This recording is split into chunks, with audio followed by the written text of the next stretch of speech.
Hey folks, welcome. This is Lucid, and we are here with the start of the Ubar series. It is turn 1, and if you missed the Pretender Designer National Overview, go back and check it out. You can see this is the map we're playing on. If I zoom out far enough, you'll be able to see where the wraparound part is. Here we're on both sides of the screen, so that's about how big the map is. It's a 12-player map. I'm going to go through the nations that are in the game. We have a lot of familiar faces. So we've got, I might say, Sakane is playing this game. He is, who's Sakane playing? He's playing some cool-ass nation. He's playing Airmore, which I'm super stoked. Yeah, he's the first one, actually. I'm super stoked to see him playing Airmore. Airmore is, I think, a nation that can be excellent. They have a lot of cool stuff they can do. I'm super stoked to see what he does. It was on my nations, like, list of nations I wanted to play. Basically it's a human communion nation that can get into, that has Holy 3 healers, by the way. Here we are. That gets into reasonably high death magic, and they also have access to air. So very good mage lineup. And they can also get these guys in just like foreign recruit. So you can get them in just if you have a lab somewhere. And I think that's the same for these guys too, the Pontifex. So Holy Twos. I don't know. Not super stoked about them. These guys, pretty interesting. Anyway, we're not going to go through talking about each of them, but Sakane's playing Airmore. If I get elfed, I swear to God, the name of... I actually don't know what Sakane's name means. Romans und Domus. I guess that means Romans are dominant or something. And then, yeah, so this, if I get elfed, I swear to God. Ulm, basically the highly pagan Germanic origin nation in EA. And I think this is being played by Grippa. And then we've got Calum. Calum is being played, I believe, by Pendragon. And EA Calum's such a cool nation. They're also on my list. I really want to play. Unfortunately, though, I think Calum has some issues, like how you deal with very specific types of threats. Calum's very good, but they're also a little one-dimensional. And I know they can do a lot of cool shit, so I don't know. I think they might not be as one-dimensional as I'm thinking they are, but... and by I of course don't mean actually one dimension. They have lots of dimensions, but I don't know if they have enough dimensions where they can't get hard countered easily. So anyway, Calum, super cool nation though. I love them in EA. Next up we have Satis. You know, I used to not think a ton of Satis until the Lanka game, and I think there were some, I think, strategic decision like mistakes the Satis player made in that game, but he really showed me how good this nation can be.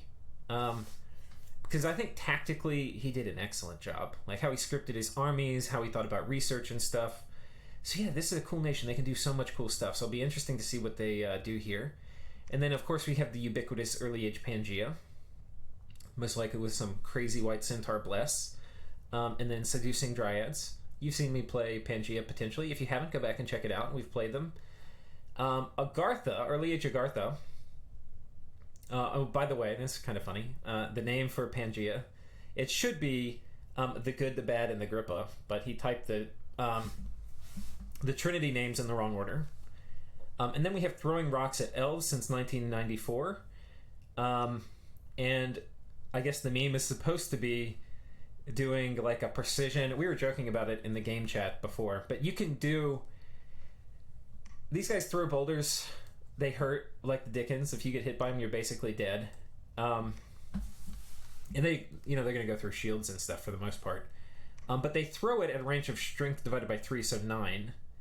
And their precision... Actually, these guys are pretty accurate. But if you get their precision up a bit, then, yeah, they're going to just... They really are like artillery. They're pretty good. And yeah, they smash elves, because elves are weak to archer fire, and these guys are like mega archers. So it's kind of cool. But it's a little meme because, you know, like if if there's things that have arrow fin, like archers tend to just fall off in the late game. I mean, these guys are going to fall off not as hard because they have more damage, so like protection's not going to be like a hard counter to them. But anyway, it's Mimi, but it was funny. And so anyway, his pretender name is throwing rocks at elves. Whether he actually does that build or not, we'll not know. We have TNN with the god titled Buff Iru. Oh, this is being played by Ballin, I think. This is being played, I think, by Zan, Pangea. And then this, TNN, who's playing TNN? I'm not actually sure. But TNN is such a cool nation in the early age. They have these really, really, really cool Tuatha warriors. And then they've got seducers and assassins and... Wait, who are the... I think they have to spend gems on their assassins, but... Oh, no, they don't. They have these guys. These guys are absolutely freaking ridiculous. They are so goddamn good. Anyway, they're some of the best assassins in the game. And they're recruit anywhere. I mean, they're just ridiculous. So, anyway, super cool nation. We've got... And I don't know if you've noticed, like... So far, Ulm is kind of an elf nation. Pangea, kind of an elf. Like, when I say elf, like, they have... There's kind of, like, tiers of being an elf. Like, Ulm is, like, third tier. They can go stealthy sometimes. Pangea, like, everything's stealthy. All they're made... I think Ulm's actually really stealthy. I think even these guys are stealthy, yeah. So, these guys both are, like, maybe tier 2. They have a lot of stealth. Almost everything's stealthy. Iru, everything's stealthy, and it's glamored, right? So not everything's glamored, but a lot of stuff is glamored. And glamored stuff means even if you move basically anticipating an attack, so you're not in the stealth order, you still can't be seen on the strategic map. So it's even more stealthy, right? So anyway, that's Tir na Nog. And then we've got Vanheim, some more elves. Vanheim, these guys are stealthy too, so high tier stealth, and then a lot of these guys are glamored, right? So elf pack again, and then we've got Helheim, even more elves. It's gonna be a lot. This game's gonna be like Battleship, right? Where you can't see the opponent's board and you're guessing where they're gonna move because it's just gonna be everybody stealthy. And then we've got Roos coming down. Roos also has some stealthy guys, but they're like tier 3. Not a lot of their important units, like these Chud skin shifters, are not stealthy. So anyway, and we've got these dudes who also have some stealth because they've got the little Atavi, but you really don't use these. Mostly you're going to use these dudes who are not stealthy. Who's playing? Vanheim's being played by Gazalov, I think. Helheim is being played by...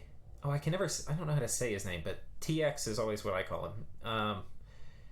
Anyway, I think he's the guy who has set up the immersion server. And Roos is being played by the Professor. And Roos, cool nation. They've got super strong cap-only sacreds. They've got some kind of cool mages, but they're expensive. And notably vulnerable to Magic Duel.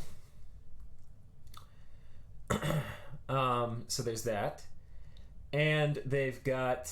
we've got Kailasa, we've covered. And then finally we have me. I'm at the bottom of the list. And we've gone through the national overview before. So anyway, this is the madness that we're going to be playing with. And we're profiting and we're making... Normally I make 2 camels, but I put a bid on the mercs. So instead of getting 2 camel commanders, I got a mage. Research parties, we're doing construction 2 first to give me quills, and we're going up to alt. In case I get like rushed, I want to have... This is all to get stuff put together for my god. So that's the plan. That is the plan. I'm trying to think if there's anything else. I don't think so. We're going to go ahead and go to turn 2.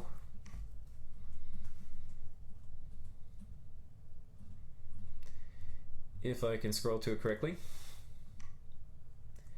Turn 2. Let's see what we got around our cap. We have Jade Amazons, which is huge because we have poison resistance in our Bless. We don't have any nature on our nation, and we don't have water much. So this is super huge, Rolling Jade Amazons. I'm super stoked about this. Unfortunately, it's a kind of tricky province to expand into. Though with Djinn, we'll probably be able to take it okay. We've got a shit ton of Deer Tribe. Look at this, 90 Deer Tribe. That's a lot, that's hard. Over here, we've got 60 Lion Tribe. That's kind of a lot. Tribe are not super hard, but, you know, they're going to be harder for us with Djinn, because Tribe, especially if you're on like an attack rear, or if our Djinn start getting in range of their mages, because we have Lucid's improved casting AI on, the mages are actually smart, and they are going to put to sleep and Tanglevine my Djinn, and then they get killed. So we have to be a little tricky with a little careful with these, especially in this high number. And the other thing is, a lot of our troops can suffer from massed archer fire, so we got to be careful. Here we have 30 militia and heavy infantry and archers. So that's our easiest province, and this is probably our second easiest, which is slingers and hoplites. So expansion is going to be basically just like this: as many camels as we can fit in with our archers. Rolling down here, we're going to take. I guess I didn't script him. I probably should have had him do something, but we're just going to kind of bowl into them. For recruiting, we're going to switch back over. I'm going to get 2 more camels and another round of big camels, because I'm worried this is a really hard place to expand, and so rather than switching over to Djinn early, I want to get more camels out. So it's going to kind of slow down our expansion, because basically I'm going to be pouring a whole nother turn of units into this first party, rather than starting to kind of prepare for, you know, a second expansion party. So anyway, but it's going to be better we do that than have major losses in expansion. So yeah, there's that. Let's go ahead and go to turn 3. Turn 3. We have our first expansion.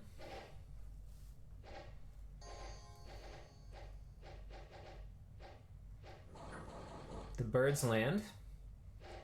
These guys launch their javelins.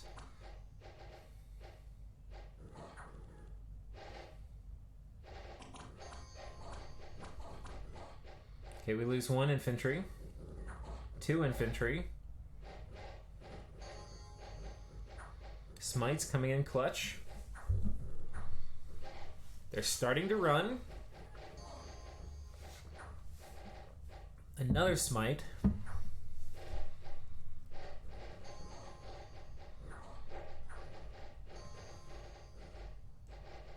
Very nice. Okay. So we lose 3 guys, or no, 5 guys. Oh gosh, there's a lot. We lost 2 camels. I don't even know how that happened.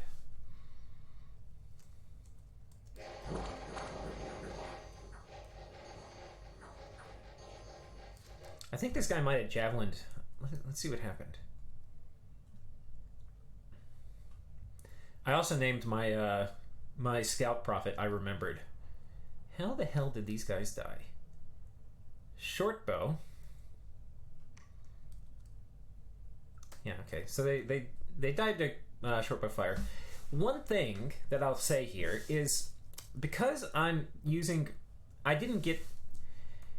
This isn't how I was doing expansion testing, or expansion and tests. I would have 2 camel riders with them, and because of that, I told you I tried to get the mercs. I didn't end up getting them, but anyway, because of that, I didn't have more leaders. So because I only have 1 leader, these guys are in the same army. What I would tend to do otherwise is put them in separate squads, and then spread them out and make it where these guys would take fires, not my camels. Because my camels, they're way better than these guys, and they die about just as easy. So that's something I was doing different in tests, and this is really unacceptable attrition here. Losing the 2 soldiers you kind of expect, but losing the camels is not okay. So we're going to come over here and hit up the monkeys, because it's kind of easy. This, I'm not 100% sure. I don't think it has an elephant. It's not listed, but sometimes those damn scouts, they lie. Anyway, we're coming in with more camels. Lots and lots of camels. And that's going to be that for this time. We finally turned on Djinn production, and we can fortunately get 5. And there's a chance that 5 could even kill this, but there's also a chance that they would skim around the sides.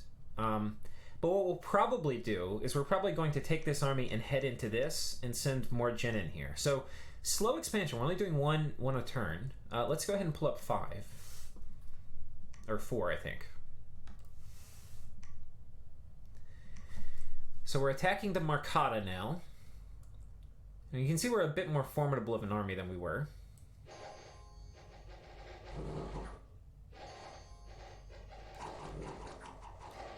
And they're shooting our camels, which we're not happy about. I think we lose a camel here too, or 3. Yeah, we lose 1 camel. And like I mentioned, we're going to now consolidate up this way. And I've got these going in attack rear. What I have found with the Djinn, I've tried attack closest, attack rear. If they're going alone, I like them on attack closest so the enemy's less likely to snipe my commander. If I'm going with the archers, I like the archers to shoot the people in the front, and I like these guys to tie up or try to kill the commander in the back. So that's kind of how I do the scripting for these. And now you can see we split off the camels, kind of like we should. And I possibly could have put them in more parties to make them less vulnerable to archer fire. That would have been an improvement on the formation. But we're coming in here, we're getting more dudes. We're trying to not spend money, like we're getting these Kaheen because they're cheap.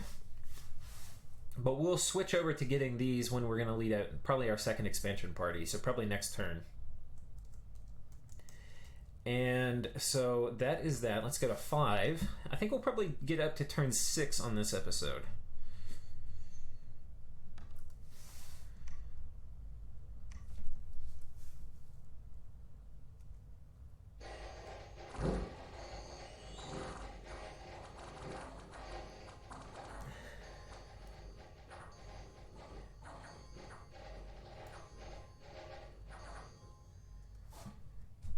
Okay.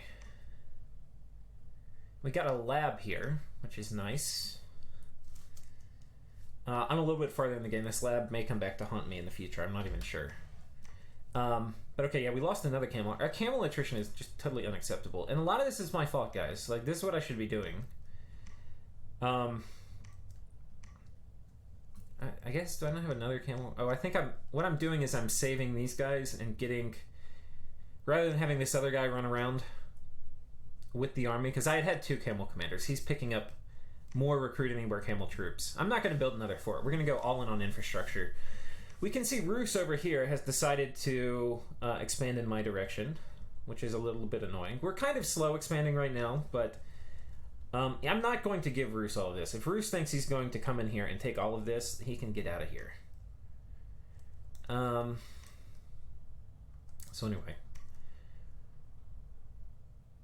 That is that. And yeah, so this group we've got, I got not one of the Kaheen, I got one of the Sahirs. And the Sahir, we've got this guy basically on attack closest, because, right, we don't want people getting to our commanders. We've also got a few camels to generate some clutter, to kind of provide cover for our camels. So that's basically what we're going to do. And yeah, that's that. Let's go ahead. We'll go ahead and do one more turn. And then we will call it for this episode. Oh wait, I don't have turn 7. I actually may have a way to get it. 1 second. Actually, I think we'll end the episode here, and we'll start off with turn 7 next episode. So thank you so much, guys, for watching, and I will see you next time.